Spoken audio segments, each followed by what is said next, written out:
Καλησπέρα στους αναγνώστες του Gedikule.gr και του athleticradio.gr. Βλέπετε αποκλειστικά τα εκτεταμένα στιγμιότυπα του πρώτου φιλικού που έδωσε ο Όφη κόντρα στην Παναχαϊκή. Στην πρώτη φάση του αγώνα ο Φωτάκης εκτέλεσε το φάουλ. Ο Μακρυδημήτρης πήρε την κεφαλιά με την μπάλα να φεύγει ψηλά out. Στην συνέχεια η πρώτη ευκαιρία για τον Όφη με την κεφαλιά πάσα του Μάνου. Ο Ογμπόε από τα δεξιά έκανε το γύρισμα. Πριν όμως η μπάλα πάει στον Περογαβράκη, βγήκε ο Σούλης και μπλόκαρε την μπάλα. Στην συνέχεια του παιχνιδιού είχαμε ακόμα μια ευκαιρία για τον Όφη με τον Χαντί να βγάζει την σέντρα από τα αριστερά. Ο Μάνος πήρε την κεφαλιά, η μπάλα όμως έφυγε κόρνερ μετά την επέμβαση του Σούλη.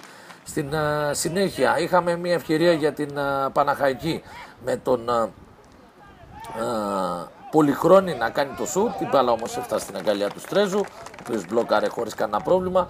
Συνέχεια κόρνερ για την Παναχαϊκή με τον Φωτάκη. Δυνατή κεφαλιά από τον Μωραήτη. Η μπάλα έφυγε μόλις out.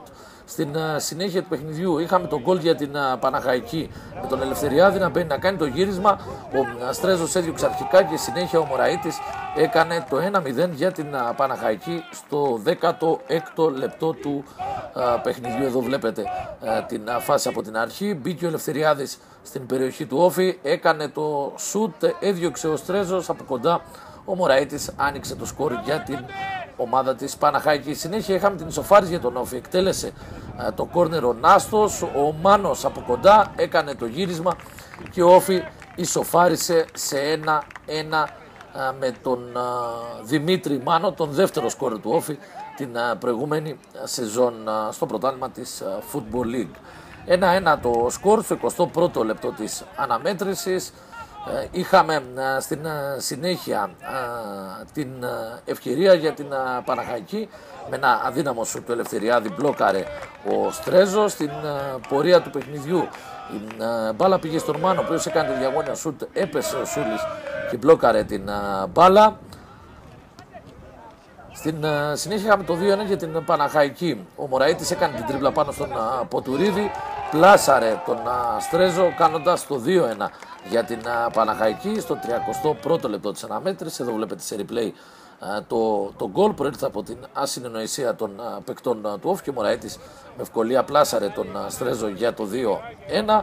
Αυτό ήταν και το σκορ του πρώτου ημιχρόνου. Παρ' όλα αυτά ο Όφη προσπάθησε να ισοφαρίσει με ένα δυνατό σου του Περογαβράκη. Η μπάλα πέρασε μόλις out. Το 2-1 ήταν και το αποτέλεσμα του πρώτου ημιχρόνου. Στην συνέχεια ο Νίκος Παπαδόπουλος άλλαξε σχεδόν ολόκληρη την ενδεκάδα, όπως και ο Σοκράτης ο Φρυδόπουλος για την Παναχαϊκή. Ένα σούτ από τον Γκέσιο, η μπάλα έφυγε αρκετά μέτρα out. Συνέχεια είχαμε ακόμα μια ευκαιρία για την Παναχαϊκή με τον Κυνηγόπουλο, όμως ο Δερμιτζάκης αντέδρασε σωστά και απομάκρυνε την μπάλα. Ο Λεάλ στο ντεπούτο του με τη φανελά του Όφη μπαίνει στην περιοχή της Παναχαϊκής.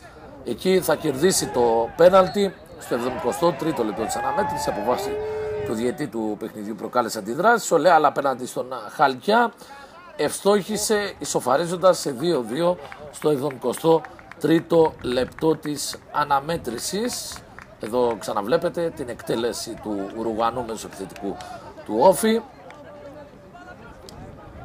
Πέτυχε το πρώτο του γκολ με την φάνελα της νέας του ομάδας. Εδώ έξυπνη εκτέλεση του Λεάλ για τον Μάρτος. Αυτός έκανε το σουτ, η μπάλα κόντραρε στα πόδια των αμυντικών της Παναχαϊκής και κατέληξε κόρνερ. Συνέχεια ο Κουσκουνάς έκανε το γύρισμα για τον Λεάλ, όμως το γύρισμα του Ουρουγουανού κατέληξε στην αγκαλιά του Χαλκιά. Και το 2-2 ήταν το τελικό αποτέλεσμα στο πρώτο φιλικό